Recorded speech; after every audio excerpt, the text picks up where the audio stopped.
Միացյալ Նահանգներում լրջորեն են քննարկում ավիահարվածներ հասցնելու տարբերակը եւս հուսամ որ դա իրականություն չի դառնա,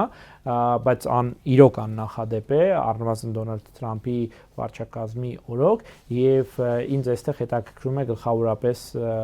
իրանական իհարկե ես մաղթում եմ տոկունություն ու ամրություն իրանական ժողովրդին եւ իրանական պետությանը, բայց առավելապես ինձ հետաքրքիր է այս հարցը այն համատեքստում, որ Իրանի վրա ցանկացած հարձակում, Իրանի վրա ցանկացած ճնշում դա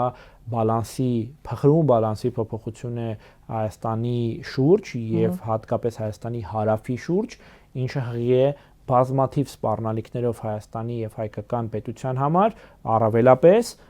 Սյունիքի շուրջ արկա ախորժակները, որոնց ինչքան էլ որ քիչ, բայց այնուամենայնիվ դիմադրում ու չեզոքացնում է այդ սպառնալիքների մի մասը իրանական ուժեղ պետականությունը, այդ ուժեղ պետականության թուլացման պարագայում Սյունիքի շուրջ արկա բալանսը մի հատ բեկորով խախտվում է։ Արդյոք այդ խախտումը կբերի ամբողջ եղած համակարգի փլուզմանը, թե դեռ էլի ինչ որ ժամանակ դա կմնա, այսինքն ստատուս քվոն գոնե կպահպանվի, դա դարձյալ դժվարանում եմ ասել։ Ամեն դեպքում չի կարա այսպիսի իրավիճակում Հայաստանի ղեկավարությունը մտածի այլ բանի մասին, նորմալ Հայաստանի ղեկավարության նորմալ ղեկավարությունը